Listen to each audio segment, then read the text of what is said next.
Okay, we're recording. Okay, well, great. I would like to read the Board and Commission Chair script.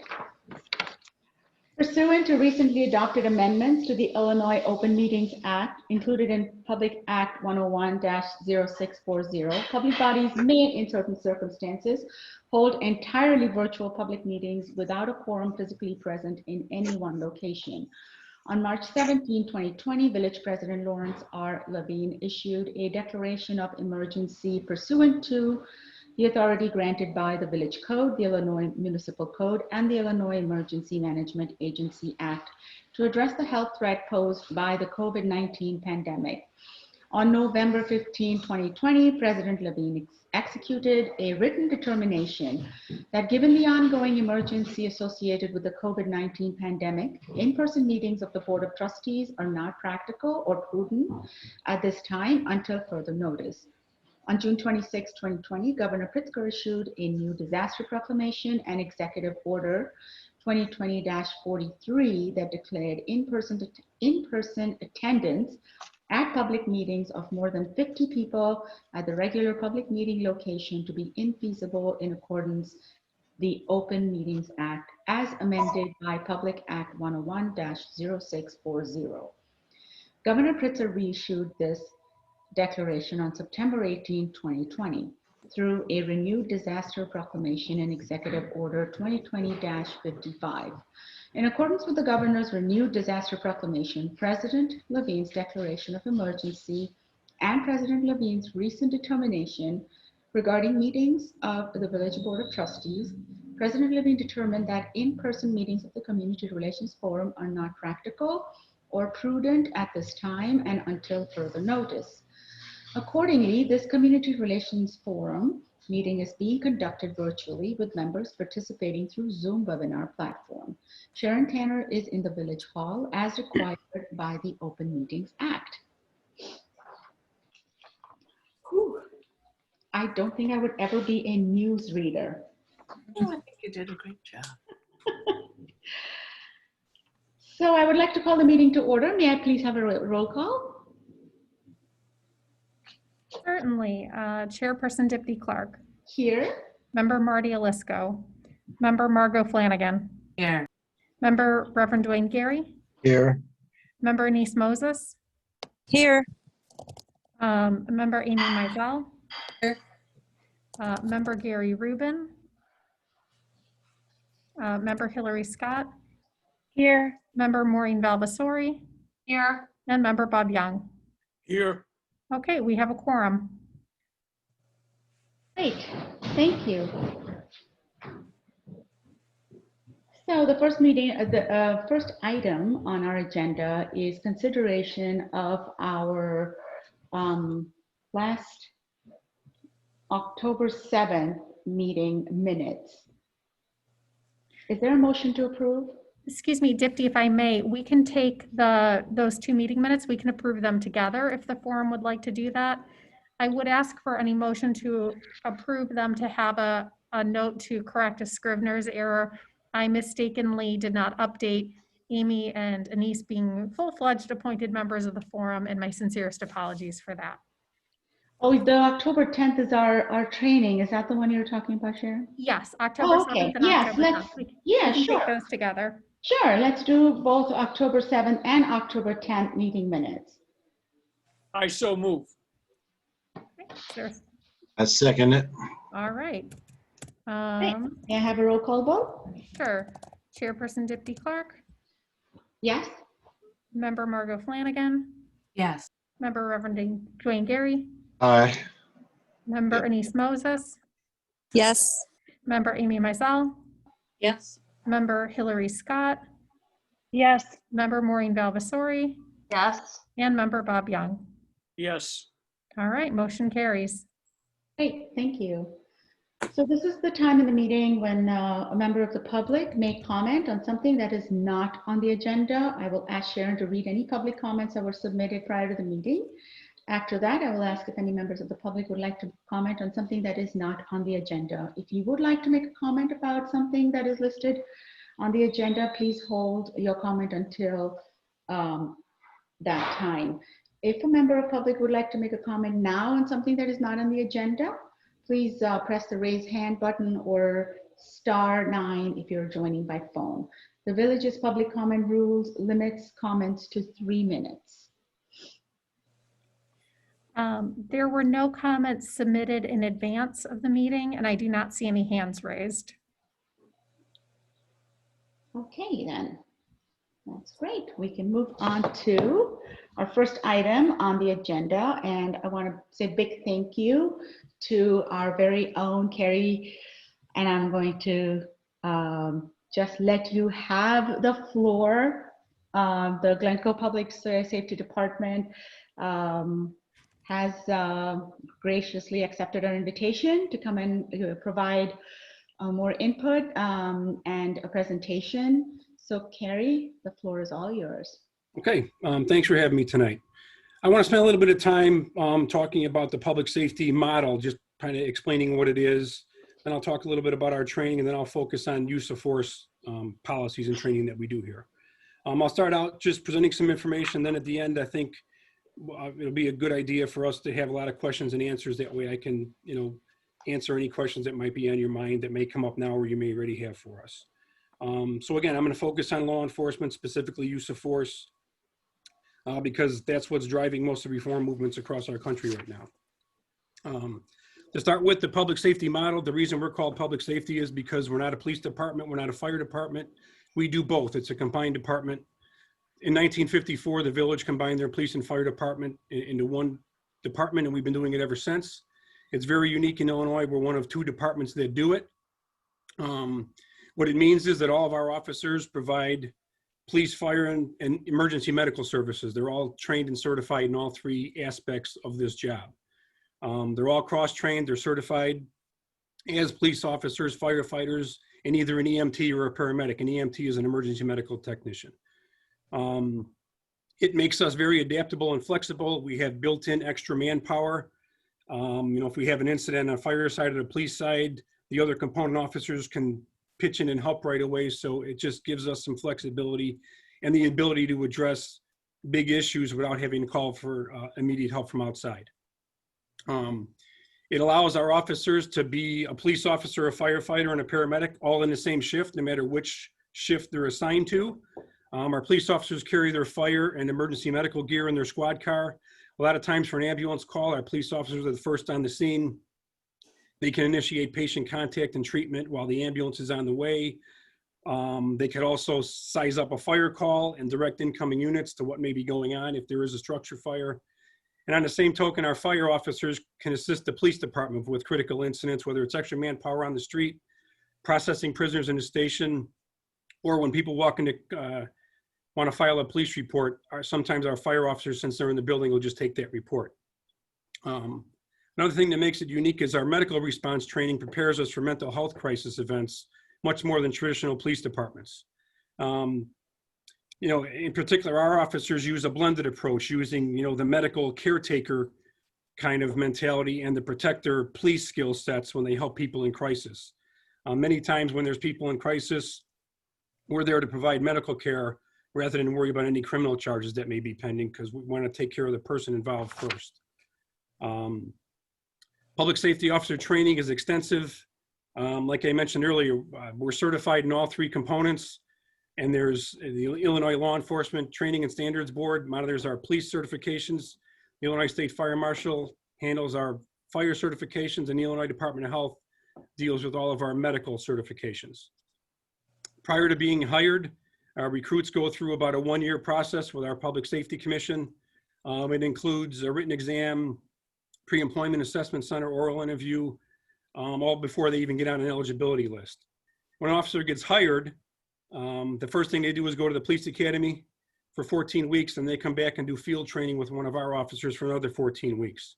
In addition, over the first 2 years of their employment, when they're on probation, they also go to a 9-week fire academy and a 6-week EMT basic training. So basically, over the first 2 years of employment with us, they're going to spend 10 months in training, just so they can be certified and capable in all 3 aspects of what we do. Once officers are done with their basic training, we do daily in-service training. Mostly that's policy review for legal updates, to refresh, skills or attain new skills. And again, for this discussion, I'm going to focus on police things. The Law Enforcement Training and Standards Board, they mandate specific training to fair and equal treatment, especially regarding use of force, including things like civil rights, constitutional and proper use of law enforcement authority, cultural competency, human rights, procedural justice, use of force, mental health awareness, and law updates. These topics are part of our continuous daily and monthly training elements. They're also part of our daily training bulletins from Lexipol, our policy vendor, and I'll talk about Lexipol in a little while. In addition, in 2018, the Public Safety Department used an outside vendor to help us with implicit bias and diversity and inclusion training. At the time, it wasn't because we were having any issues with the public. We internally were having a transition in the workforce. We went from a very senior department to a junior department. So we wanted to make sure that all the generational forces that we had going inside our department were being taken care of. The vendor helped us with awareness and acceptance in the workplace, as well as the community. They also helped us with recruitment, because at the time we were trying to recruit, we were trying to get access to a broader base of our recruitment efforts. The training was very well received, and in fact, it's been given this year to employees, and it's very similar to what you folks went through about 2 weeks ago with our same vendor. Some officers, once they're a little more senior on the department, they get some specialized training for whatever tasks they have, whether it's being a detective, a juvenile officer, a field training officer, an evidence collection person, things like that. I'll say that in 2019, our officers averaged 265 hours of training each. That's about 6 weeks of training. It's much more training than traditional police or firefighters get because of our requirements to have all three components. We don't train once and move on. We have daily and monthly training. We keep our skills fresh, and we reinforce high-risk, high-liability areas such as use of force. In general, our policies cover all aspects of law enforcement activity, officer accountability, and personnel management. From 1994 to 2016, we were an accredited agency through the Commission on Law Enforcement Accreditation. That is a national organization that validates police policies versus national standards. We discontinued that in 2016 because we had some manpower shortages and it was difficult for us to maintain keeping up with the day-to-day operations of verifying everything through this organization. So we stopped being CALEA, but we did keep all the policies in place. In 2018, we contracted with a company called Lexipol to validate and update our policies at that time. And again, we did that to make sure we were complying with existing case law, training mandates, and industry best practices. Lexipol also is a nationally recognized vendor, and they use legal and subject matter experts to formulate policies specific to Glencoe. Lexipol reviews and updates policies constantly. Daily training bulletins are delivered every day to us to reinforce critical policies, especially use of force. The daily training bulletins use scenarios so officers can apply their learning to day-to-day situations that they may be faced with. Regarding use of force, per Illinois law, officers are justified to use force to effect an arrest or defend themselves or others from bodily harm. And their actions obviously must be in compliance with the limitations outlined in the law, as well as our department policies. Police use of force is a low-frequency, high-risk aspect of policing. All of our use of force policies recognize and respect the value of human life, and they're consistent with current law enforcement reform movements, such as the 8 Can't Wait initiatives. Our policies limit officers to use only an amount of force necessary to accomplish a legitimate law enforcement purpose. We prohibit chokeholds unless deadly force is justified. In fact, that's been a law in Illinois since 2015, and even since 1994, Glencoe did not allow chokeholds. Our policies also provide de-escalation strategies and training. We require verbal warnings prior to any use of deadly force wherever feasible. We require officers to intercede and report unreasonable or unlawful use of force. We prohibit shooting at moving vehicles unless there's an imminent threat to life. And we require comprehensive reporting and supervisory review to ensure law and policy compliance. Fortunately, in Glencoe, officers rarely find the need to use force. Mostly it's during arrest situations when faced with resistance or during mental health crisis in order to control and avoid injury to the patient. In Glencoe, since we have paramedic and EMT training, that creates a heightened awareness for us. As I stated earlier, we treat these calls from a medical perspective, focusing on the patient's well-being. We're also fortunate to partner with Family Service at Glencoe for mental health crisis response training. In response to reform movements around the country, some larger agencies are using mental health professionals to respond to crisis events rather than the police. We've been doing something very similar for many years. We provide the initial response, and we have Family Service at Glencoe who will send crisis social workers out to us in the field to assist. And oftentimes we turn it over to them and we back away from the situation if it's appropriate. In all this, de-escalation is the key. De-escalation is the strategic slowdown of an incident to give officers time, distance, and space and flexibility during dynamic situations. These strategies are incorporated into our daily trainings, our monthly legal review training, and use of force training. The ability to de-escalate situations is further improved by communication skills and mental health awareness training. Our officers recognize signs of mental health or substance abuse. That way they can do a risk assessment, they can be non-confrontational, they listen, they understand, they use empathy to try to get to the core problem so we could help the person involved. All of our use of force is reported immediately to a supervisor and documented in police reports. Supervisors review them to ensure compliance with the law and our policy, and I conduct an annual review to identify trends and modify training or policy if needed. Some statistics pertinent to our use of force. As I said earlier, it's very rare in Glencoe. In 0.03 of all of our calls for service, or 2.5% of our arrests, we use force, and that's mostly due to resisting people who don't want to be arrested. To me, this data indicates that our officers are using communication skills and de-escalation techniques to diffuse resistance and aggression and gain compliance. Over the last 5 years, in all use of force incidents, officers use physical control techniques only. No baton, no OC spray, no taser deployment, no firearms. Our training will continue to reinforce de-escalation and alternatives to applying force to gain compliance.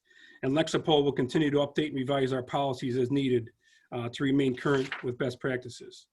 I want to finish this with stressing that no use of force incidents in Glencoe have led to a complaint of excessive force.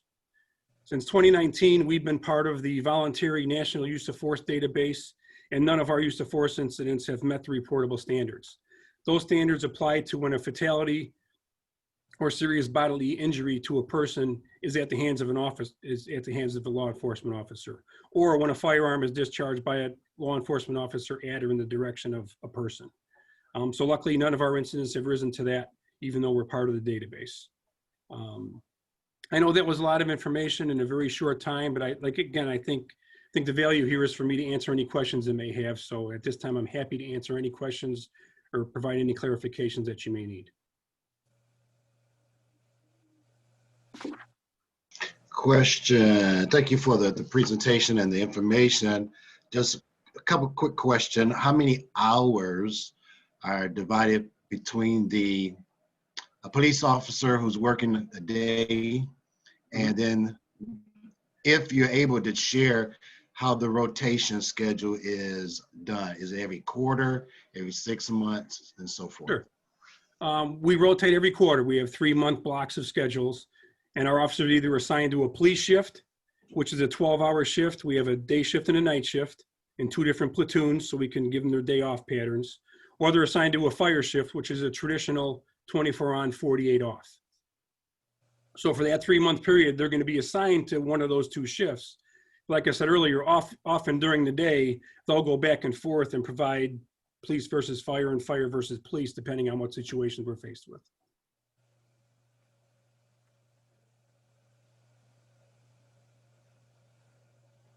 Thank you, Carrie. That was a good presentation. I have a couple of questions and observations.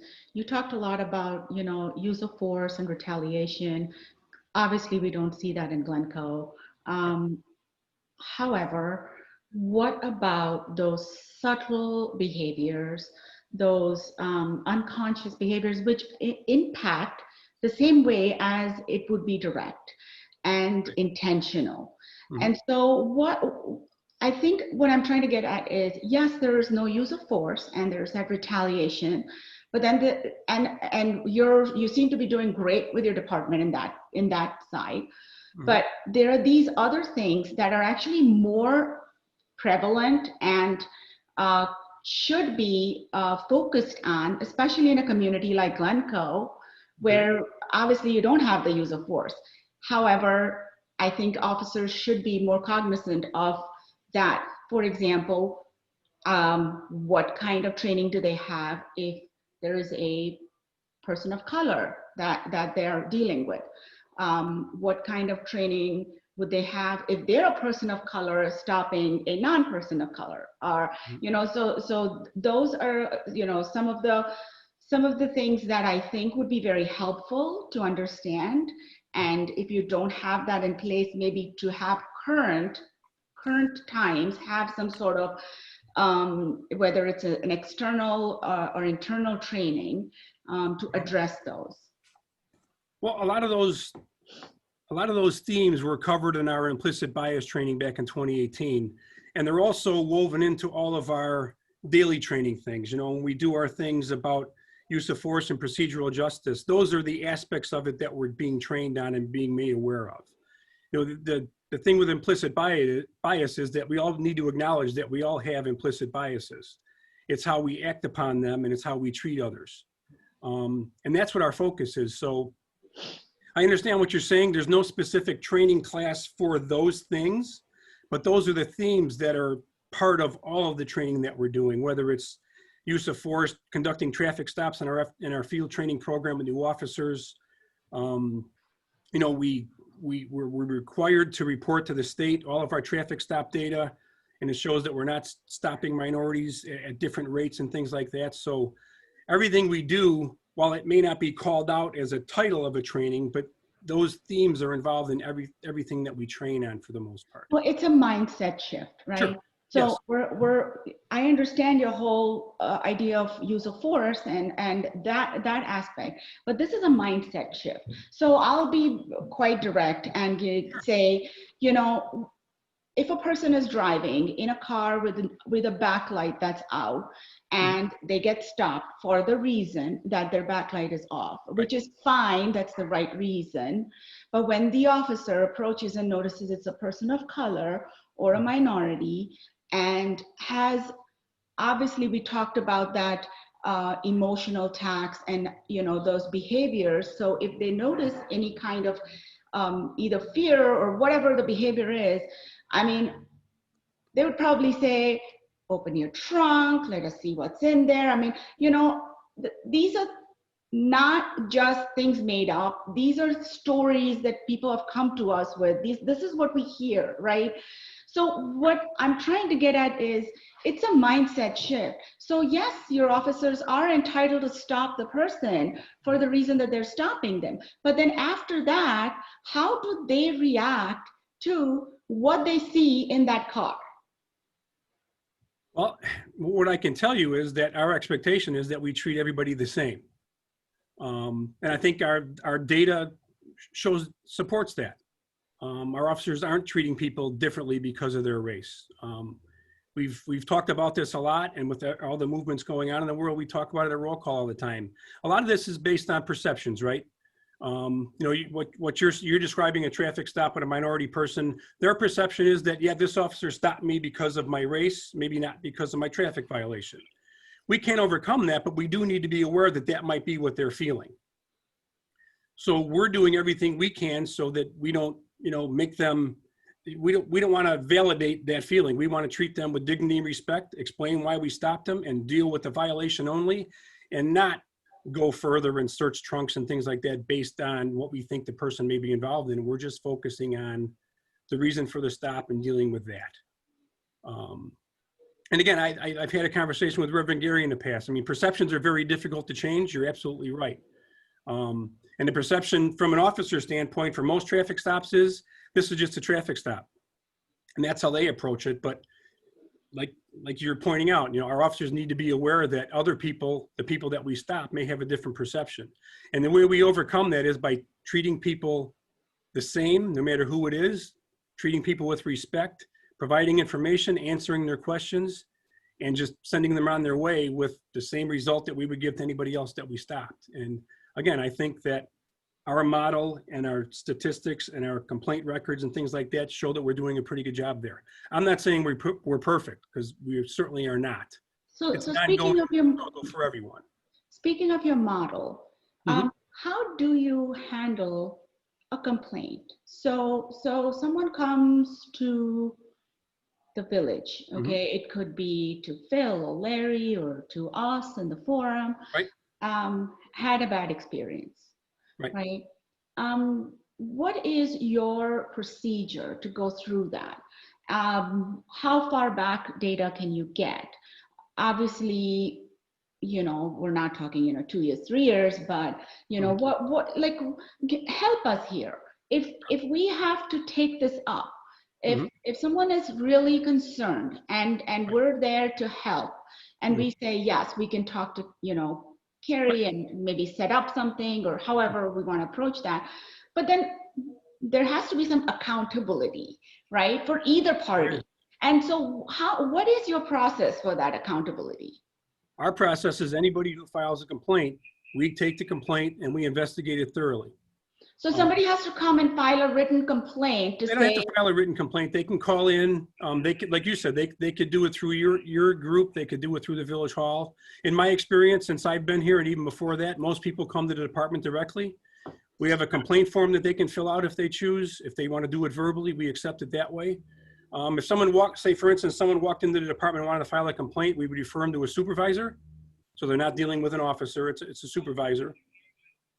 They take down all the pertinent information, the information on the complainant. They notify me and we initiate an investigation. The investigation involves, maybe speaking to the complainant, speaking to any witnesses, talking to our officers, looking at our squad car video or things like that, anything we can that would, try to give us as much background information and verify any complaints that we get. It's a formal process. We have a policy that mandates it. Like I said before, we were part of CALEUS, so we've been tracking this for years. You asked before how far back we can go. We've been doing it since way before I got here, and since I've been here, we have records of every complaint that we get lodged against us. And I'll tell you, it's not that many.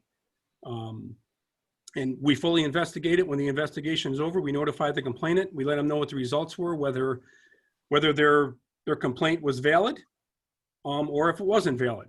Sometimes people have an axe to grind with an officer, they may file a complaint, but that's not my experience either. Usually people are genuinely concerned about the way they were treated, and we address it. And the officer faces consequence if they violated our policy or things like that. It can range from anything from a oral reprimand or written reprimand, suspension without pay, or termination. Those are all the things that could happen to an officer who's violating our policy and treating people poorly. So there's a wide gamut of consequences, depends on what the situation is, but it's a formalized process. It's in our policy and we document everything.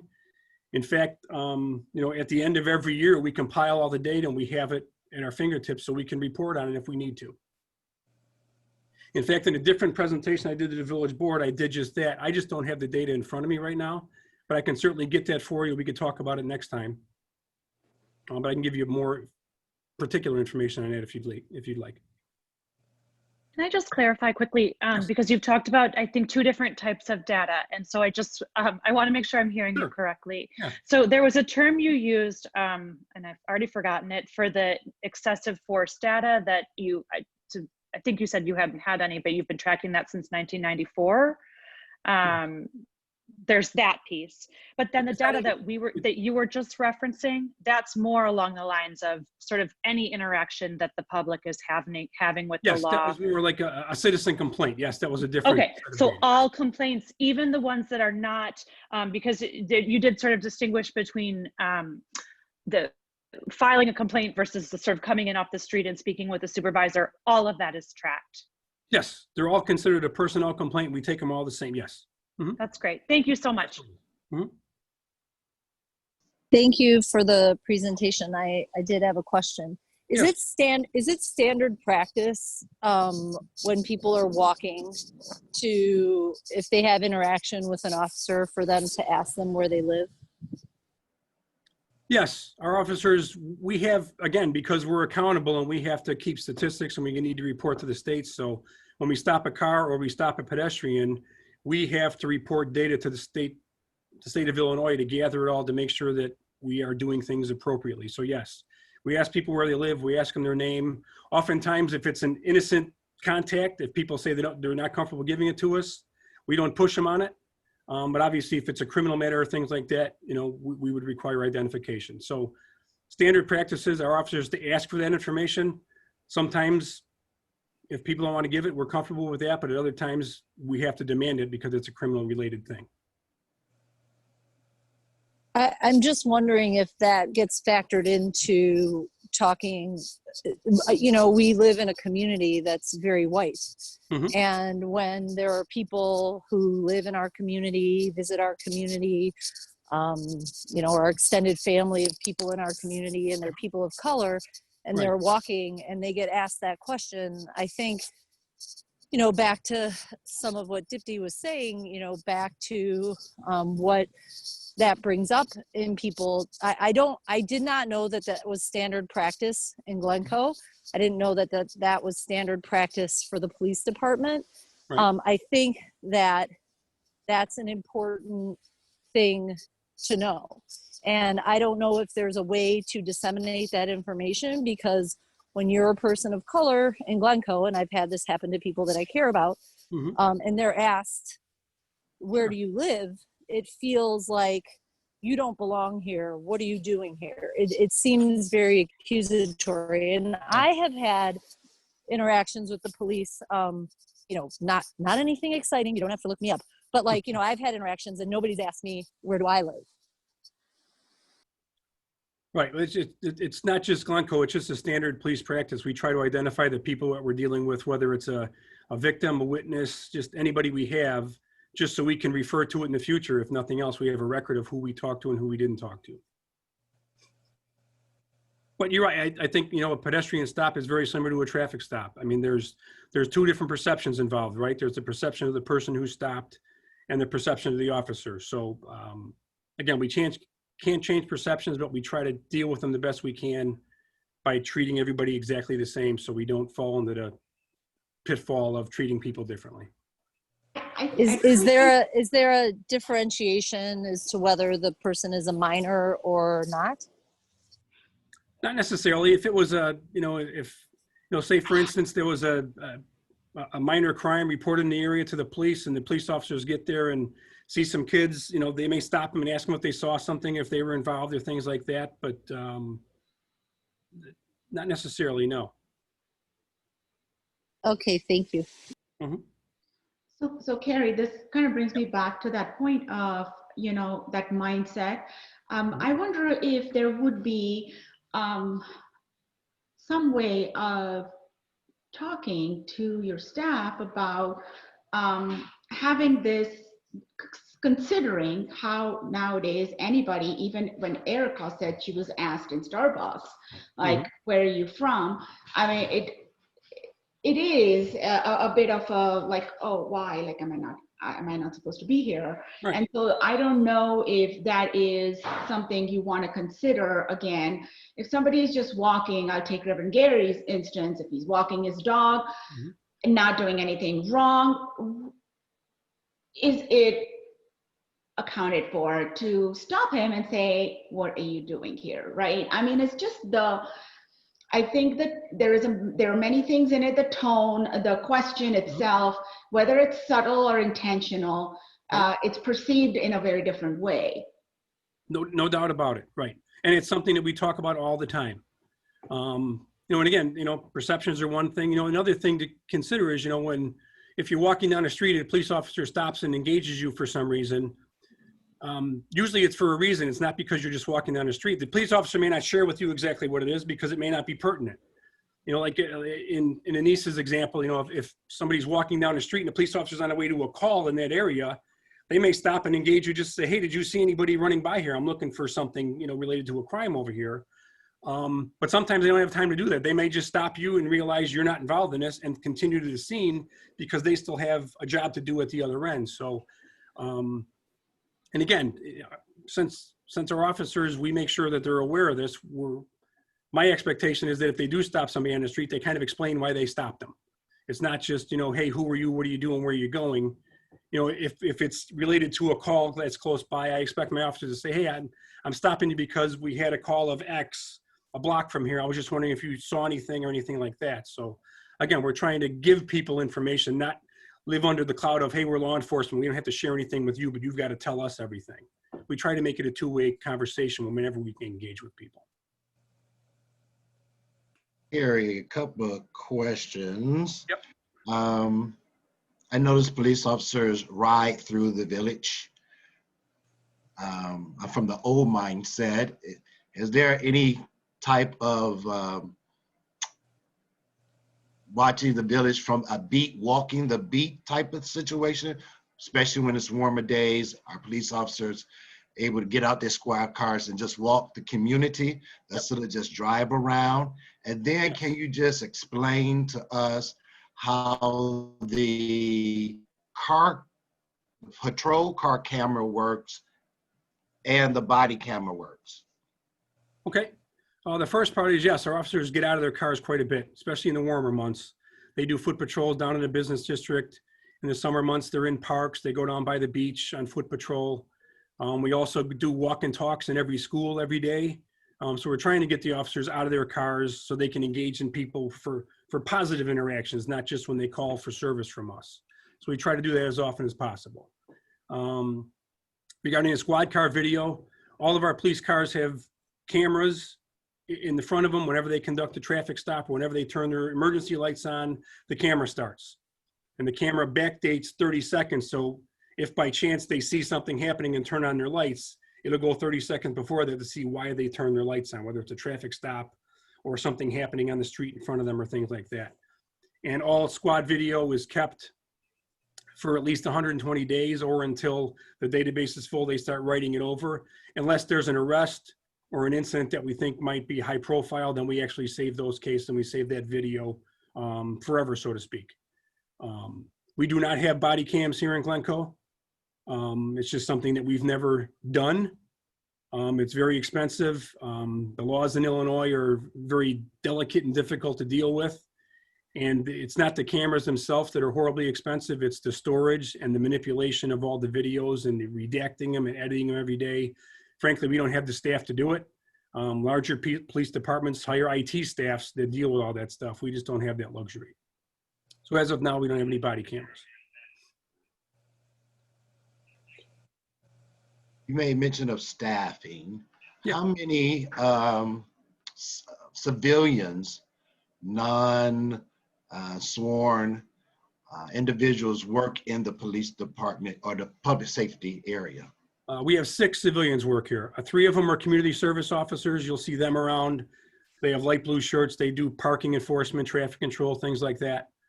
And we have 2 records clerk and 1 administrative assistant in my office.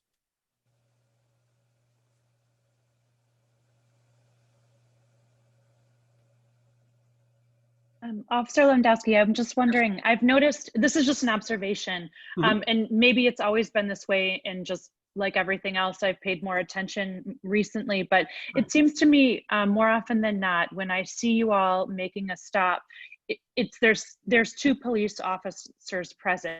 Usually there's 2 cars present. Can you speak to that a little bit more? Or is that, and if it's a misperception, then you can speak to that too.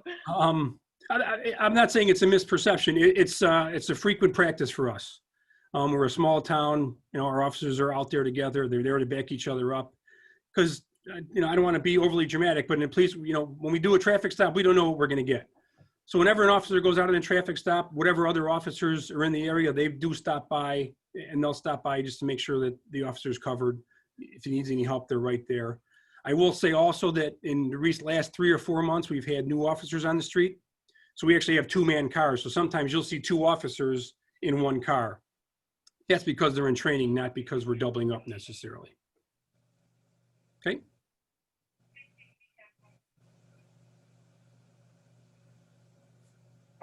When is your next enrollment class, or is it just ongoing until you fulfill your number that you need? What we do is we create an eligibility list every 2 years. We have an eligibility list now. We're at full strength right now at 36 sworn officers. We're down one, but we're getting toward the end of an eligibility list. And with COVID and everything, we just haven't delved into hiring anybody. So we're going to have a new test in the spring to create a new eligibility list. And once we have the list posted, as we have openings, we'll hire people off of that list. Gary, if I may, to elaborate on that point, Reverend Gary, that process is derived from the Illinois Board of Fire and Police Commissioners Act, which sets forth the time that a list can be valid, which is up to 2 years or until it's exhausted. As Director Lewandowski mentioned, a couple of years ago, we were in an accelerated hiring environment when there was more substantial retirements happening, or greater numbers of retirements happening. So we found ourselves retesting annually in order to keep enough people on a list in order to be able to hire from. But we've leveled out to about 2 years now for our eligibility lists. That for the same for promotion from police officer to sergeant to lieutenant to captain, whatever the ranking is for our village? We have 2 ranks above officer. We have officer, lieutenant, and deputy chief. We have also, according to the statute through our Public Safety Commission, we have an eligibility list for lieutenant promotion. That's a 3-year list, and again, that's driven by state statute.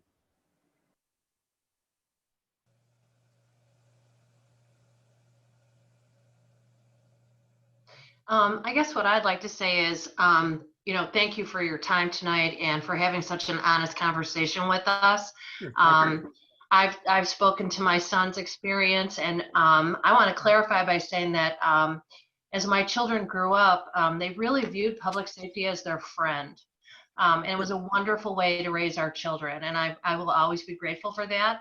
I also had a very scary situation with my youngest son, and that your EMTs were life-saving, truly, in that situation. And full disclosure, one of retired lieutenants was best man in our wedding, Glencoe retired lieutenant. So Okay.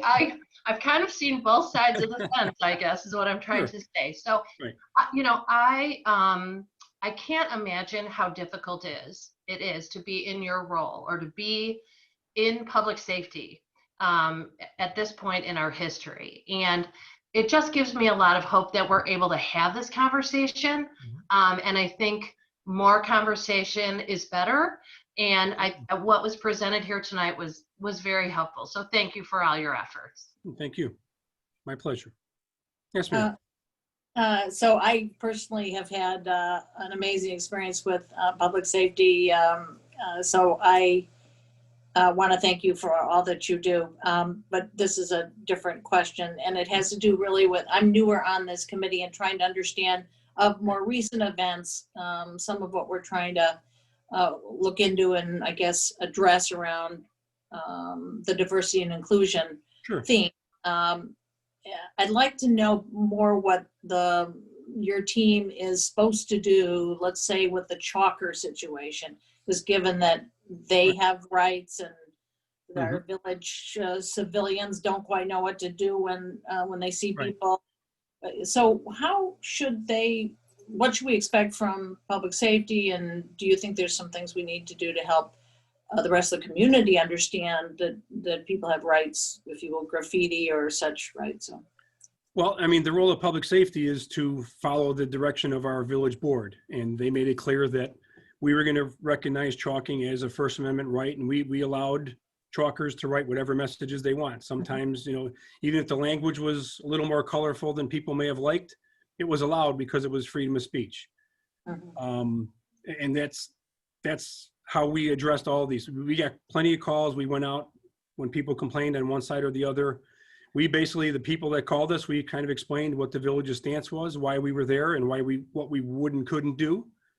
And I think as far as getting the message out to the public, I mean, our village president put out some messaging. I mean, we do it whenever we get engaged with people at the scenes of that, but I think the forum might help in putting out the message of what the village is doing and why we're doing it. Any help we can get so people understand that, because someone's writing something you don't like, it doesn't mean you're going to call public safety and we're going to stop that person. Because actually that's exactly the opposite of what we did. And we usually inform the caller that this is why we're allowing it and this is why you should move along for the most part. So in a hypothetical where Mhm. there's somebody chalking and maybe they're writing something particularly egregious and or starting to attack a store owner, or something, and a resident maybe takes that person's arm and tries to get them to stop, and a policeman is right there. Mhm. What would they do? I guess, how would they handle that? Well, it all depends. If there's an assault happening or a battery or something like that, the police officer would deal with that in itself, separate from the chalking or whatever may have caused it. And that all depends too on the parties involved, whether or not someone wants to sign a complaint, or if they just have a conversation. A lot of times when we get there, we're just trying to mitigate and try to come to some common ground between people that are having a difference of opinion. And oftentimes with our officers' help, they'll have their own conversation and come to a conclusion that, they're going to agree to disagree and they're going to agree to walk away and, live to argue another day for the most part. We haven't had any physical altercations, which is good. We had a close one, and that's something that we were working on as an investigation. There was just a failure to identify the offender, but we would treat that as a criminal act and deal with that separate than the actual chalking or whatever else may have precipitated it. Okay, thanks. Mhm. And Well, I do I want to have say seen- we've heard of very positive things about public safety and how they've handled some of these chalking experiences Right. from both sides. The chalkers as Yes. well have come up and said that they have been very pleased. Our own Bob Young has been a witness to an incident himself. So, we've heard very positive things about how public safety is handling these. What we would like to see is going forward also more positive from people that come here to work, people that come here to visit, people that just want to go to the beach or want to see what life is like in Glencoe, Right. So that experience, I think, really we need to see how those things are going to progress and change. Right, and I think that's the mission of the forum, correct? To try to inform the public and our community so that people do feel welcome here. And again, that's part of public safety's job too. Let's face it, we're the most visible form of village government. So, if we start out by being welcoming to people, that may help us get over this hump here. And then people in our community, our business owners and things like that will do exactly the same. I Gary, just want to reiterate what Dipti said, that I've seen 3 instances involving chalkers and public safety. And the public safety officers, white, the chalkers, African American. Public safety officers behave very, very well, very professionally.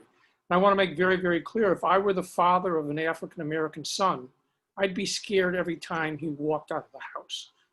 Absolutely no question about it. But in instances that I saw, the officers behaved very professionally. And the only time I saw a situation that might go sideways, it involved someone who was upset, a citizen who was upset about the chalking and behaved on the edge of being aggressive. Right. But I thought the public safety officers behaved very, very well. Good. That's the goal. my question is, how readily available are those crisis social workers, and how quickly can they be on the scene? And are they trained in kind of mediation? I'm sure your officers with their de-escalation have those skills as well. Right. But sometimes I wonder if a mental health professional really could be of better service in certain situations, like what Amy had described. Right, and you're absolutely right. I'd like to say that the Family Service to Glencoe social workers are very capable, and they're certified, and they have, probably some enhanced skills over what our officers have. So we have the ability to treat it, you know, when our officers are on scene. The social workers are readily available to us 24/7. We have a designated crisis social worker that we call on his cell phone and he responds. Usually they'll get to a scene probably within 20 minutes or so, which seems like a long time if you're involved in a heated incident at your house, but that's pretty quick actually. So we're very satisfied. They're very responsive. And, you know, if one of them's unavailable because they're doing something else, another one will step up and come out for us. So we've had great experiences with them and they're always available for us.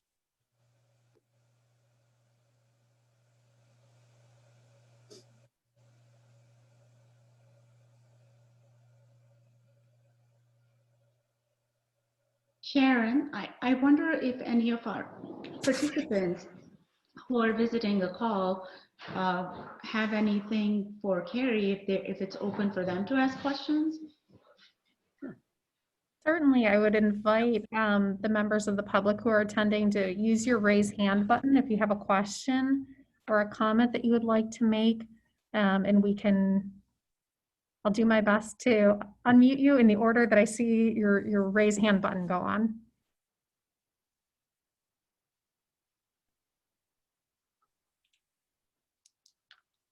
Seeing none. I am not seeing any hands raised. All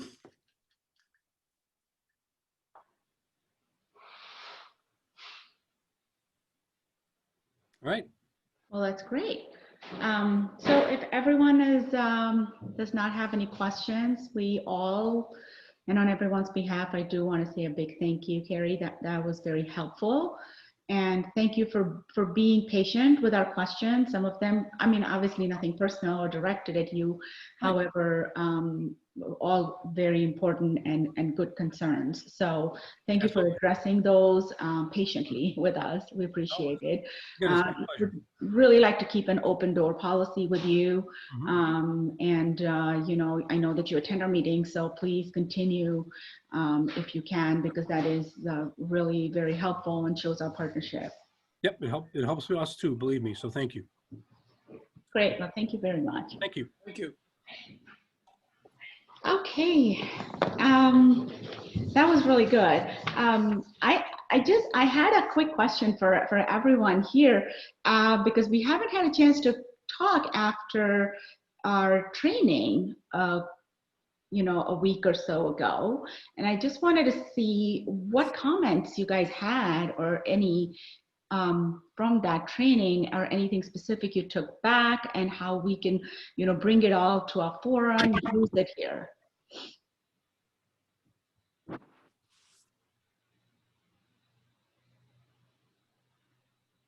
Anyone's allowed to speak.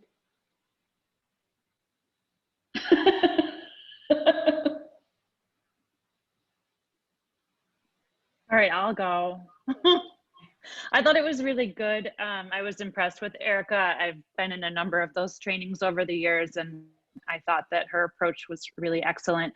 And I felt like there were some good suggestions for us to follow up on. I just wanted to know if anyone else, you know, in the group felt that way as well. In particular, I thought, and I will butcher the explanation, but she had a great suggestion around sort of gathering community data on perceptions and maybe like a perception versus reality sort of thing.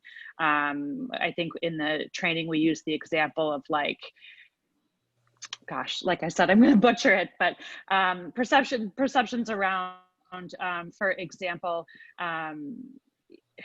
how much more frequently people of color are pulled over for certain things, you know, what is the perception, what is the reality, that sort of thing, and then taking the temperature of the community in terms of their understanding of those issues. I thought that sounded really compelling to me. I feel like I don't have a good handle on what the village as a whole feels about many of these things, and obviously it will be a spectrum, but I'd be interested to get a better handle on sort of where we're starting, I guess.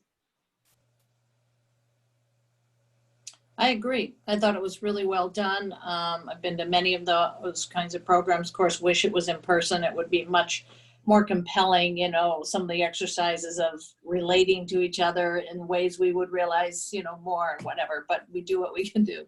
And I agree with Hillary that it would be good to know where we're at, where we're, you know, are we just reacting to a couple of things we've heard about recently, or is there really a more dominant sense of perception that we need to, you know is underneath things, right? As we found as a country, there's a lot buried there that seems to be surfacing that we'd want to know about. Would you think like a quick survey to our residents or community members would help with gathering some of this data?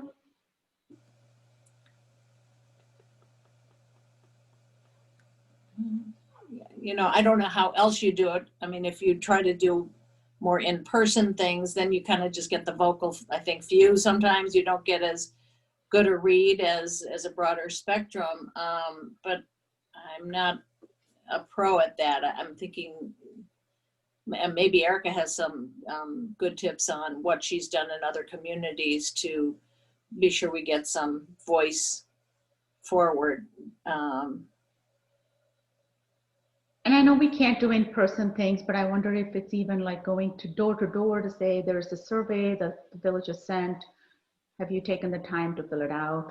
Please do, or something like that. Maybe most of them will close the door on you, but wear a Or mask won't answer. on the driveway. Understandable. But Yeah, even we if 1 in probably, 50, you know. well, I think if we were going to do a survey, you'd want to promote it in some way so that people understood that it was coming out and it was important, because we really want to know what the village thinks, and make sure that, again, in support of the diversity and inclusion mandate and desire and so forth. So I think it'd have to be written well for that. But I mean, we're certainly seeing the vote taking some action at the moment. Who knows what it will be, but you know, crowds are finally maybe taking this seriously. I don't know, maybe we could figure out something learn some lessons there and find a way to get the attention of enough people to feel like we got I've made a note of those points from both you and Hillary that, you know, we would probably want to go back to Erica and get some ideas on what would be the best way of knowing what the temperature of the town is. I also think there's sort of this isn't the perfect word, but like a marketing component to it. It helps raise awareness of the forum and sort of raise awareness more generally that this is something that the village is taking very seriously. And this is not a data-driven response, and I do like data, but a couple of years ago they had this like community improvement sort of chalking exercise outside the village hall. Yeah. And actually, like, I thought there was some nice community building around that piece. And I'm not, it's not an either or, it's like a maybe yes and sort of thing, where, you know, we can sort of begin to share some of these thoughts more publicly and again, raise awareness around the work of the forum and what we're trying to do. And anyway. Yeah, I just remember being so disappointed at the main theme was we need an ice cream parlor. You know, it was like, oh my God, really? Is that all we could talk about? Was that we need that? It was all over the boards. But yeah, maybe times are different enough that we would get some better input. So it's a good thing. I would suggest that if the forum is interested in conducting a survey, that maybe we put that on an agenda for some discussion so that we can do a little bit of preliminary research into survey methods, questions, because this is a quite specific survey. To use Dipty's analogy, it's not simply a question of, do you want the park bench here or do you want the park bench there? That kind of lends itself to a quick survey. I would suggest that if there is a survey effort, that we spend some time kind of thoughtfully constructing the questions and the method and how the survey is promoted. The chalkboards that Amy and Hillary, you've been discussing, We've used them twice in the village, and they were for a very specific purpose each time.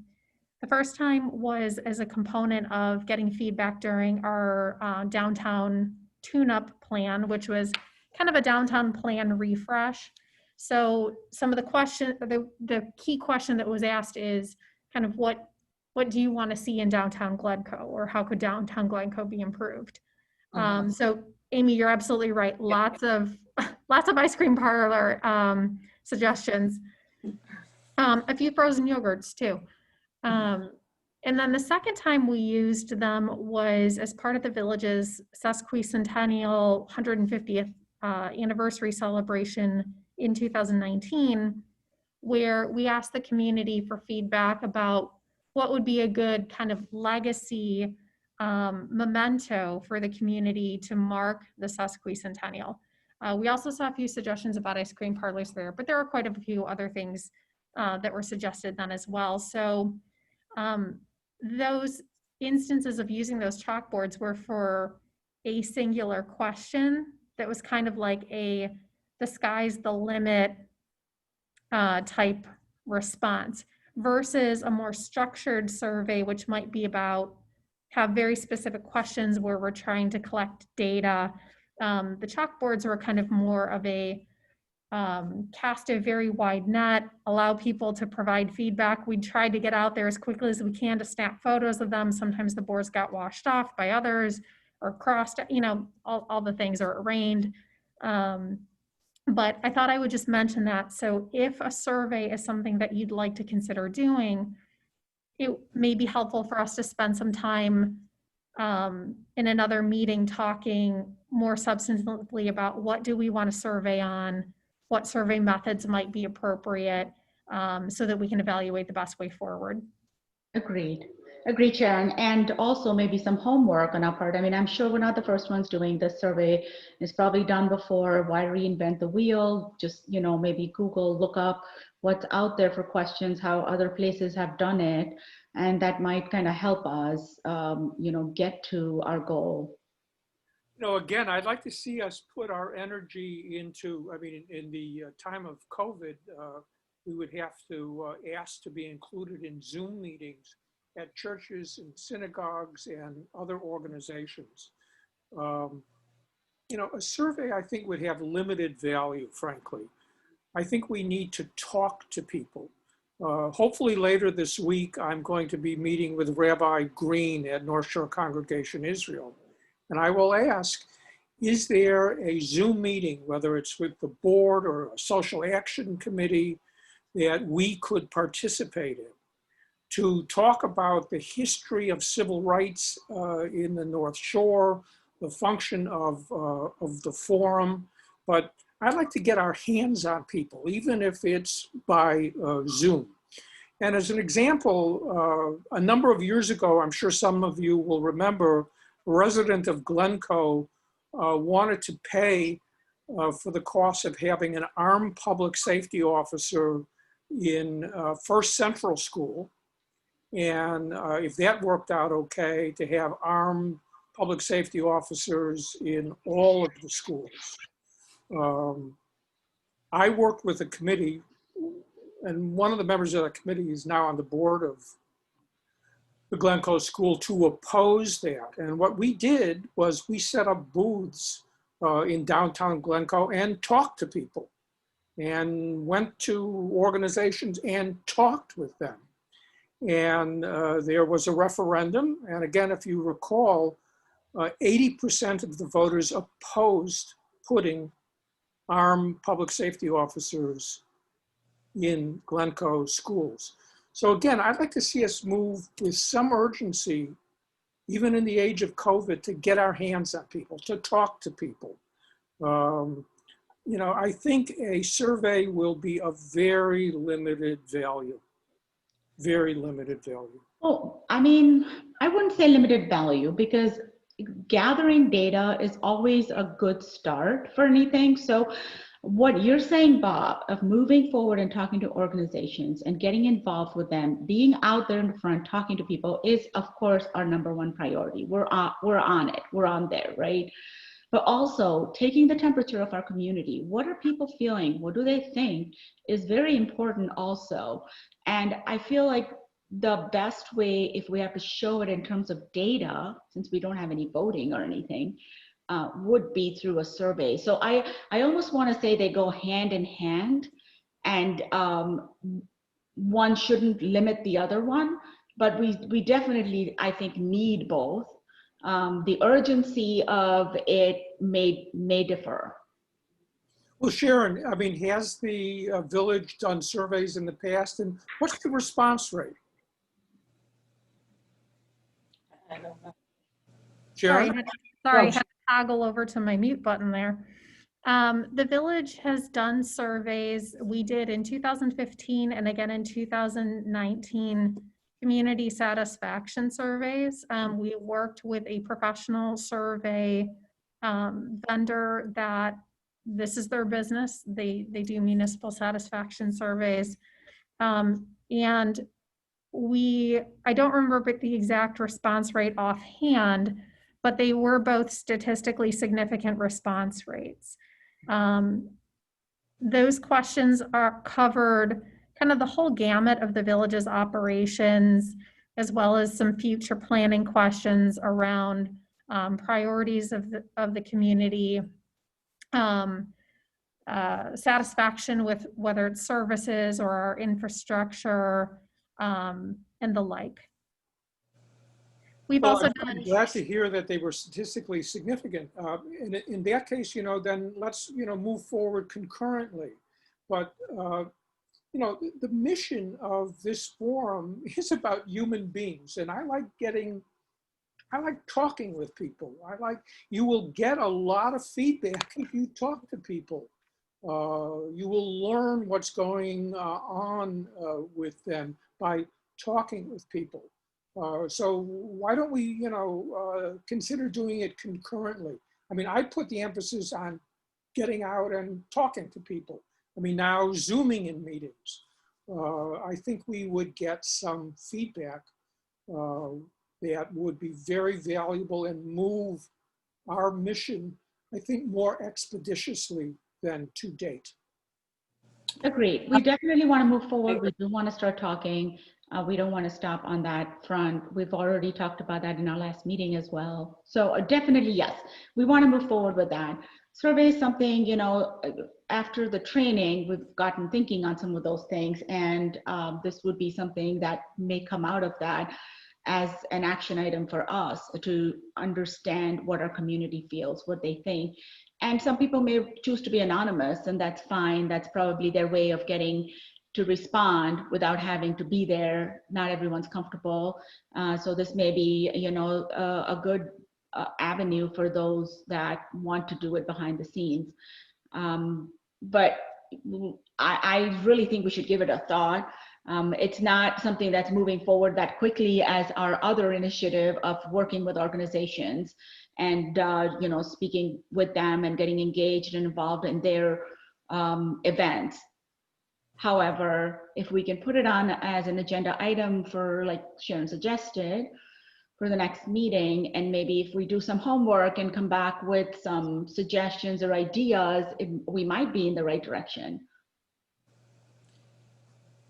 Bob, I 100% agree with the personal is going to give us a richer information. It's just, I guess I was feeling somewhat limited by the times that we're in, but I'm with you 100%. But I think probably doing more than one thing will give us a couple of touch points, and we can use all the help we can get. Another thing and Dipti, this may not be the perfect moment, but I had sent Dipti a video that some people we know made. It's about 20 minutes and it's called Purple. And it's about areas that are politically, red and blue, and obviously communities. I got the feeling it was maybe Kansas, just kind of less dense areas, and how they are getting together and talking and finding out their differences, and of course finding out some of their commonalities. It was not race focused, but you could see how that could be applied very easily to any kinds of differences. The cool thing, and if it's appropriate, we can share it, just to stimulate ideas around, would we be able to have those kind of conversations in our village to find out more? And there was so much, you could just see people going, I had no idea you thought that way. And that was amazing. I've always hated people like this, and now I understand you have such a completely different view and so forth. So maybe I'm just limited by the in-person part of that was very rich.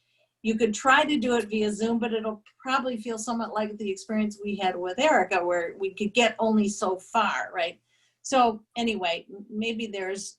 Maybe we can share it with Sharon, Amy, and she can share it with the rest of the group. Yeah, So everyone can at least look at it at their own time. I've seen it and I thought it was very well made. It's political more than geared towards diversity. There were some hints of inclusion in there, but the idea is fantastic. And so, you know, I literally just got an email from the mother of the woman. She's a rabbi on the West Coast, and her husband is a facilitator, and they were the ones who put this together. Anyway, apparently the Brookings Institute, there's like 5 or 6 places that are already starting to use this video to, so it's starting to get some legs beyond just, you know, somebody I happen to know. The American Federation for Teachers, the middle school, some church temples, blah, blah, blah, and then Brookings Institute, which obviously has a broad reach. So, you know, there could be something that we get out of it. That's all. Okay, well, I've seen it. Okay. I've seen it. It's Wisconsin. Oh, is and it? Okay, thank you. yeah, it's Wisconsin, and I watched it with a facilitator facilitating discussion around the clip. Oh, cool. All right. Was that helpful? Yeah, I think that I mean, the sort of when you ask the question about the training, I think that training was a good start, you know, but I really think it was very much of a start. I think that, you know, us educating ourselves and also figuring out how to talk to one another about different things that are said is really important. And I think the more trainings that we can incorporate that would not only be helpful to us, but to anybody who's listening, would be in service of what we want to do. And I think it'll make our group a richer, more informed, more honest group. So I'm all for more trainings where there's an outside person who comes in and kind of offers perspective and their professional, you know, background and their experiences. So I guess my answer to the question way back is I think it was a good start, but I think we need a lot more, especially if we're going to be, you know, listening to people and helping to create safe spaces for people. And so that would be sort of my 2 cents. And then also about what Bob is saying, I also agree in terms of in person. I also acknowledge like the difficulty with that right now with the current situation with COVID. That was some of what, you know, I was talking about kind of coming up with getting to know the heart of Glencoe, you know, the whole concept of how can we bring our community together. I mean, we're talking about things that maybe separate us and we want to bring together, or things that bring us together that we want to highlight so we can become, you know, more of a community feeling community. But we are limited, and so how creative, you know, we can be, I think will help. Because I think regardless of any of the problems or issues or feelings or whatever it is that's going on in Glencoe, I don't think COVID helps any of those things. And I think it really reinforces everybody kind of going in their separate directions or closing into the people that are familiar. So in person, I think is ideal. I'm glad you're meeting with Lisa. She's a friend of mine. Tell her I say hi.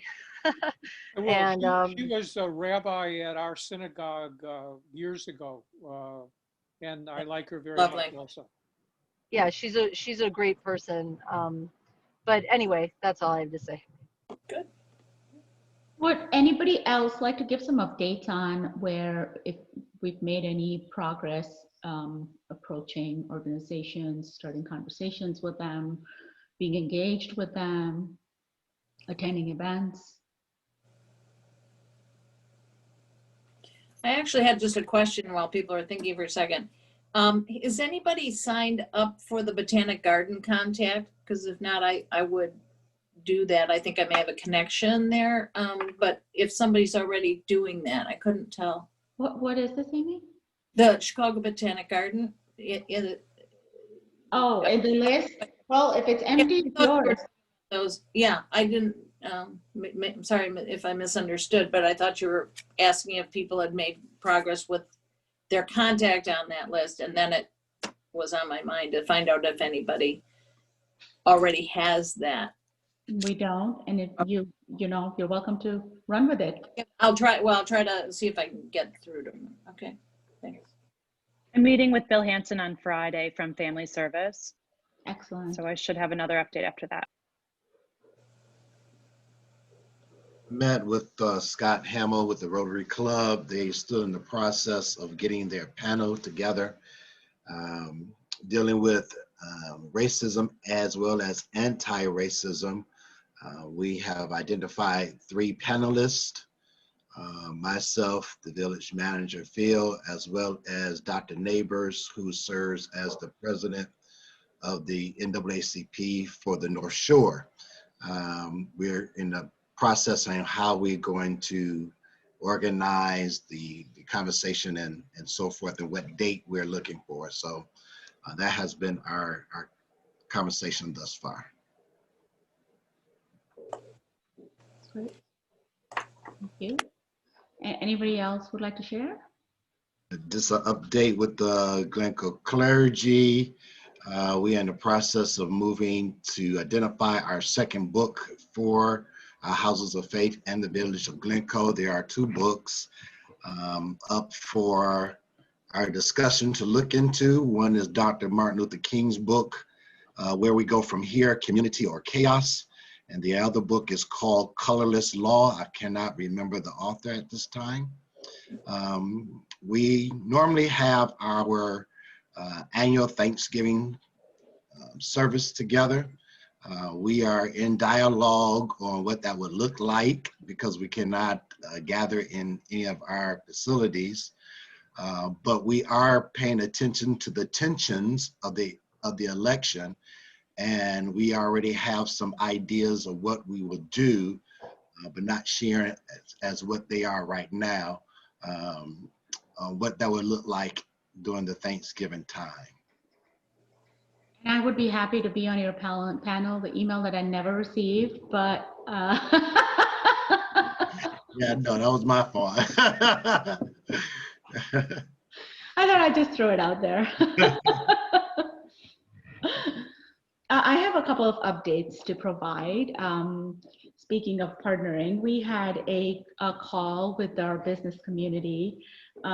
Even though it was a very small audience, Bob, Hillary, and myself, we represented the forum, and we gave a short presentation on who we are, what our mission is, our goals, who our members are, and how we can work with them and partner with them.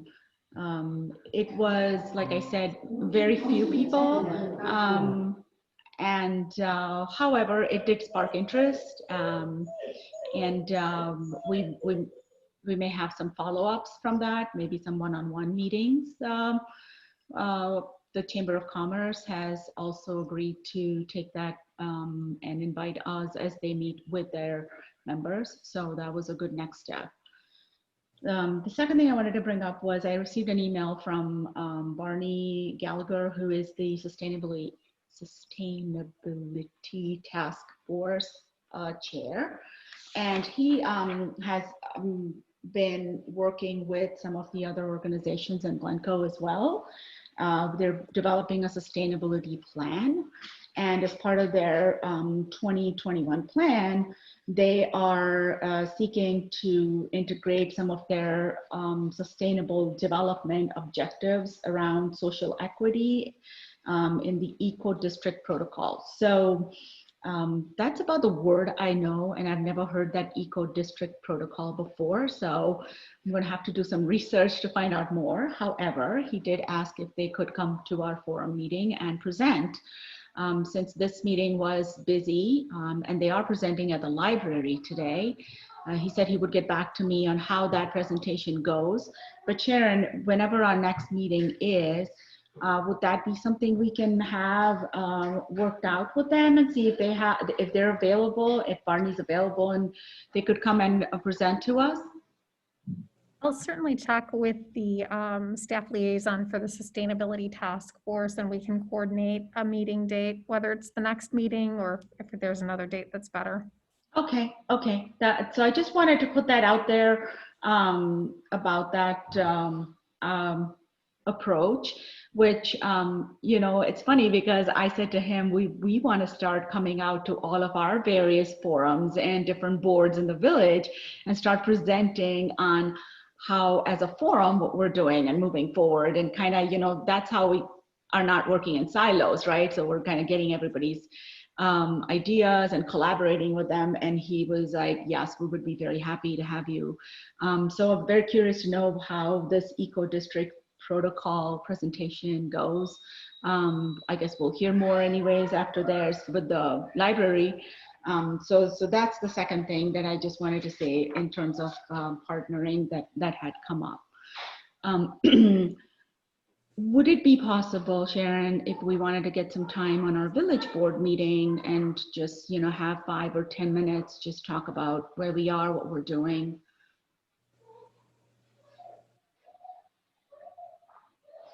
Yes, what I would suggest is I can take that back and we can work out which meeting agenda that might be placed on. And then we can follow up. That would be great, because before we start working with some of the other forums or other boards, I'd like to first at least start with our village board.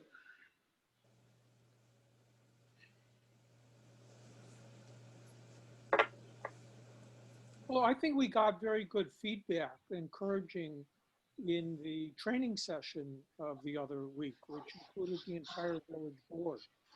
So I really don't have any questions in terms of where the village board stands and its attitude. I think they've been very supportive. Larry's letters were excellent. Again, I'd like to get out and talk with people other than those we've already talked to. And just for the record, I'd like to add there's a national election that's less than 2 weeks away that is of concern to many, many people. And I'm not talking about whether you're Republican or Democratic. I'm talking about the possibility of violence, something that we should keep in mind. We have not talked about that. It's right here. It's just now.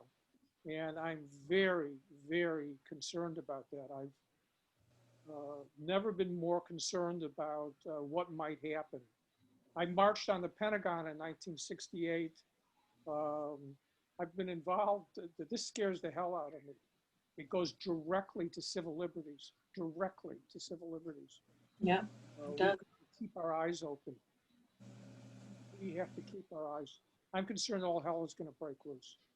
And to ignore that, I understand this group is apolitical, but the mission is intensely political. People fought and died for what the mission of the forum is. The protection of civil liberties is intensely political. And I'm very concerned about what's going to happen, which I hope will lend urgency in the weeks and months ahead to getting out and getting our hands on people, talk to people. You got to schmooze. You just got to schmooze with people. So I know that Gary Rubin has been in touch with District 35, and he's been talking to Catherine Wang.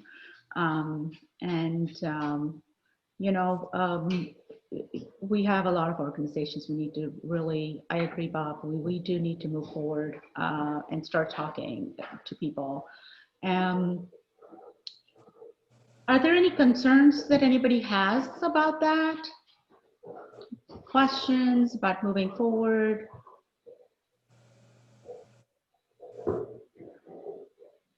All right, then we should be doing it, right? That's great.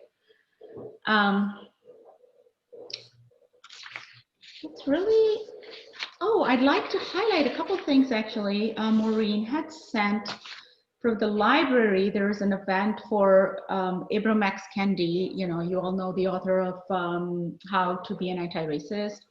He is coming to have a conversation with WBEZ journalist, Natalie Moore. And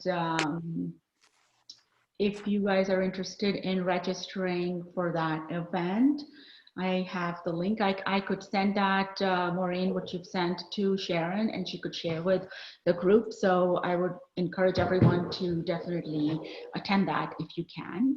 Yeah, we signed up for it. Oh, you did? Okay, that's great. So you already are. Is that something that we could promote? I don't know if that's within our scope, but I'm glad that Maureen sent that to you, because I had sort of the same thought. Like, is this the sort of thing that we could sort of partner and raise awareness about the forum in promoting?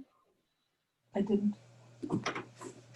I don't know if we're promoting it. I mean, it is definitely an event that if we bring it up, people would want to attend, I would think, right? I mean, it's just awareness. I don't know. I'm not sure that that's true, but I would hope so. I will say the library has been promoting it quite substantially in the community. It's been in their most recent e-news, or their equivalent of e-news, their weekly email blast, as have the libraries that are partnering to provide that presentation. So I do know that the library has been active in that promotion. So if somebody doesn't have that link here, it's okay for you to send that, right, Sharon? Oh, absolutely. And it's most likely on the library's homepage too. Again, it's a presentation that the library is one of 11 libraries participating in offering, and it's open to the public. So it's, again, the Glencoe Public Library does have information about it. Okay, well, that's all I wanted to bring up and just let everyone know that event is happening. Are there any other things that we want to discuss today?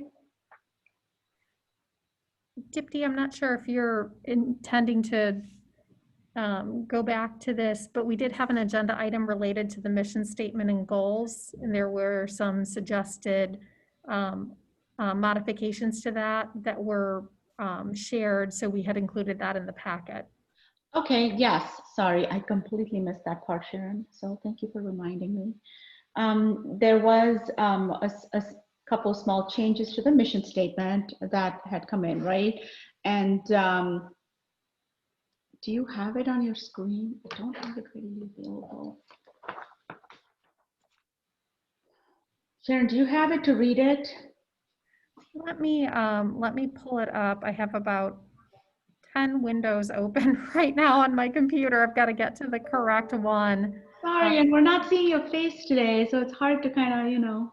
Yeah, sorry about that. I not able to do that today. That's okay.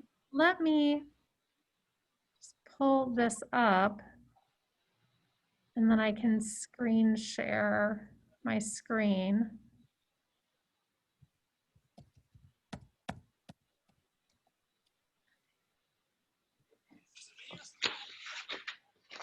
And Anise, if you would like to walk through the changes, you had suggested them, so I don't want to do a poor job of highlighting them and the changes that you had proposed. Can you all see my screen? It's a PDF document with the mission statement and the goals. Yes. Perfect. Okay, am I supposed to be doing something, Sharon? If you'd like to just walk through the changes that you had submitted, Anise, or kind of what what Okay, I your- have to go into the email that I sent you because I don't have any of that in front of me. Oh, okay. Just give me a sec. You guys can go over it while I look.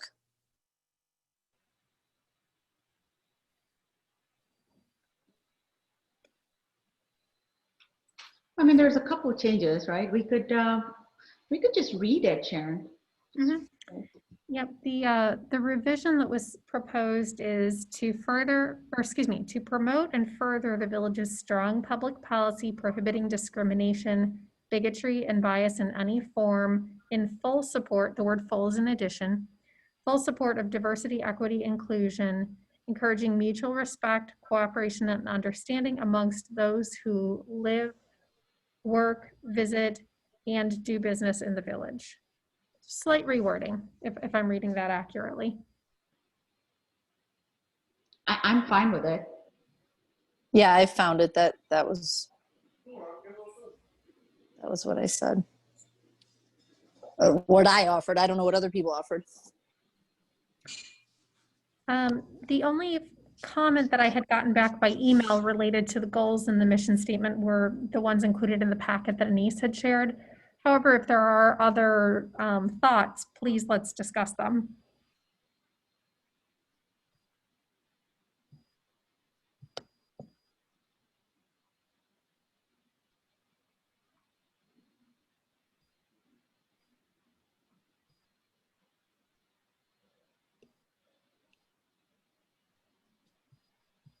We have an agreement. So we're good with the mission statement as is? Or as revised, I should say, not as is, as revised. I'm perfectly fine with the revision. And then how about the, oops, sorry, I accidentally paused my screen share there. I minimized a window and that took it away. So then for the rest of the group, is there consensus? I can't see everyone because of my view right now, but is there consensus? Do you want to discuss this? What's the group's take? Let's do it. I have a question, Sharon. In our talk last week, we discussed I understand that this is the mission that our organization is currently working on. There was some talk about what we were going to do with that mission other than have that be our mission. Can you put her outside? What? Oh, I'm sorry. I thought I was on mute. I was telling my son to put the dog out. Oh, okay. Sorry. My question was if we were going to ask the board to codify this mission, and in my personal opinion, whereas the code does not have what's called a mission, they do have a purpose of the forum, which I think is a little bit more broad, but does encompass all the things we're working on. And I would suggest that this be our mission for our current working group, but that we don't have to have it codified by the village board. I would to use it without having it change the code. It is certainly not required for a mission statement of the Community Relations Forum to be codified in ordinance.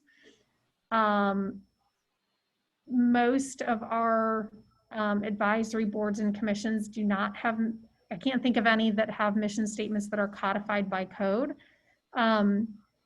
So I don't think that that's a procedural step that is necessary.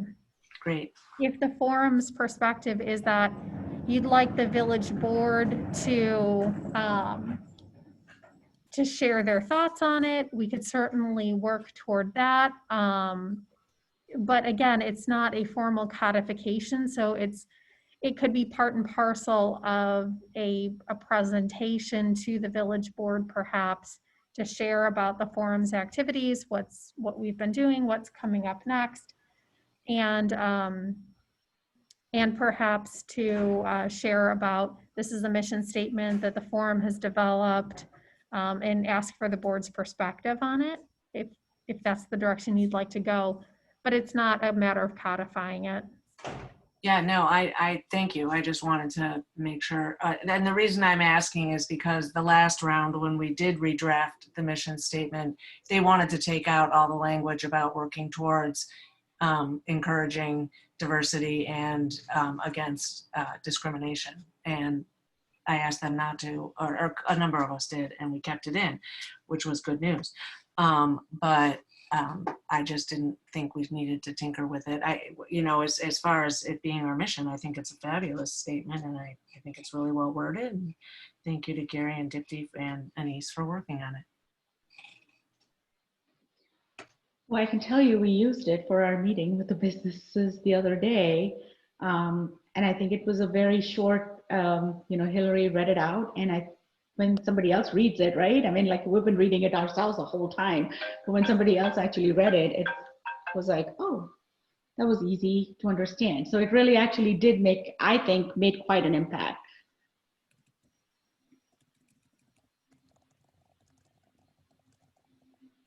So we're good with it then? Okay, yay. I see a nod here and there, but I don't see everybody's faces because I don't have the screen up for everything. But all right, Sharon, then are we good with that agenda item? There was again, a suggested revision related to the overall goal. I think the only modification, if I'm scanning it quickly, is to add the words "and facilitate" so that it reads, to support and facilitate community dialogue on the issues of racism and social space equity. Sorry, the word space was added.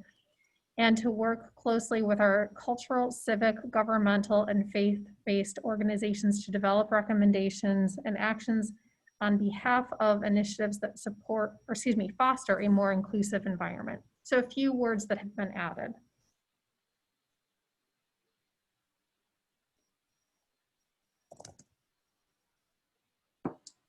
Can I just, what is social space equity? Just out of curiosity. I don't think the space is supposed to be there. Oh, It was just social equity. Am I wrong? Okay. Cool. Anise, that was a change that you had suggested. Perhaps you could explain it. I don't remember typing out the word space. Maybe I was dictating and I said space and then it typed space because I don't know what that means. Okay. Sorry. I mean, we could start a new thing. I mean, maybe social space equity, I don't know. Fair enough. Okay. Sorry about that. We'll disregard that. So then the changes are to add the words "and facilitate"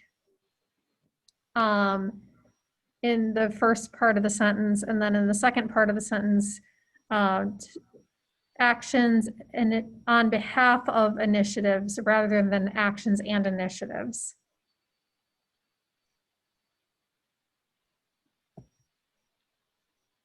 What does it mean on behalf of initiatives? It's, taking actions on behalf of something that we do. So like if we have a training or we do something beyond getting the information, we take action from what we're learning, what we're doing.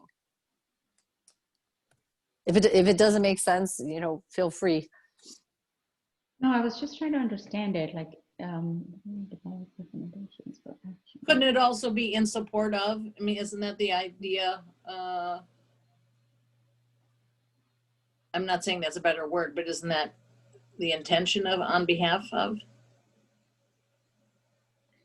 Okay, I see what you mean. I mean, I just took actions and initiatives as action items. So actions are action and then initiatives are the ways to get there. I get it, it's fine. I understood it. I'm okay with these changes. If everyone else is, we can move forward. Is there general consensus among the group? Any other thoughts, changes, comments? I think it's fine.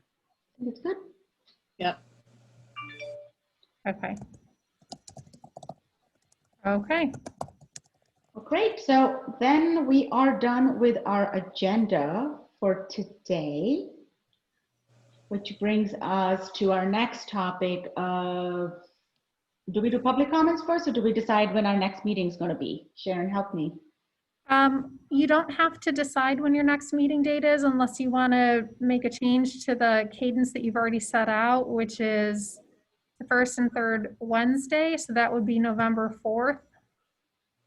So with the elections in mind, the Thanksgiving holiday coming up, and then December being again a busy holiday season, I think we should take about a couple minutes to just talk about what everyone's input is for our meeting schedule. I mean, we could certainly keep it to one meeting a month during these busy times, or if we still want to continue twice, we could find a date that doesn't overlap with any of the holidays. I would not do it the day after the election. The 4th is the day after the election. I think you're asking for 0 attendance. Then the third Thursday in November would fall on the 18th, which is the week before Thanksgiving. Given that the forum has talked about some additional homework assignments, whether you want to start researching surveys or continuing with your meetings with community organizations and being mindful of this quickly becomes a busier time of year, it may be beneficial to consider meeting once in November and once in December. I know calendars do tend to fill quickly, even with virtual events these days. And that might allow for some additional time for our community organization outreach, looking into survey questions, and working towards some of the other action items. How about the 11th of November? You want to split the difference? Yeah. Is that a Wednesday? That's a Veterans Day. I don't know if that'll affect anybody. Schools are off that day. Many, anyway. Well, we meet in the evening anyways, right? Right. I just didn't know if parents would have any challenge. Yeah. There's no conflicts from a village meeting perspective. So if the group's preference is November 11th, we can certainly do that. It's okay.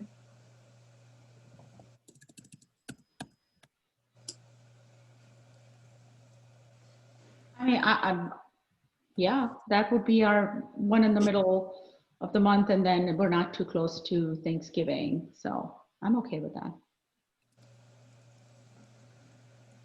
Okay. Okay, so we'll plan on only November 11th in November. And then again, I would suggest similarly in December. December tends to fill very quickly, and we want to be respectful of everyone's calendars. So we can certainly visit about that in November after everyone has a chance to check their calendar. Okay, that sounds good. Thank you. Okay. Great, and now we can move on if there are any public comments on the topics that we've discussed on the agenda. We've not gotten any public comments submitted by email, and I'm not seeing any public comments hand raising. So I would say there are no public comments. Okay, well, fantastic. So then, is there any other business that a member of the forum would like to raise right now? Okay, that's great. Well, then may I have a motion to adjourn? So moved.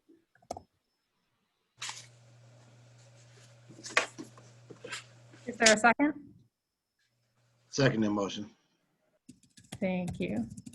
All right, let me call the roll. Chairperson Deputy Clark, Yes. Member Reverend Dwayne Gary, Aye. Member Margot Flanagan, Aye. Member Amy Mysell, Aye. Member Anise Moses, Yep. Member Hillary Scott, Aye. and Member Bob Young. Yes. Okay, Thank you. well then we are adjourned. Thank you all and have a lovely evening. Great. Thank you so much, everyone. Thanks, everybody. Good night. Take care. Bye.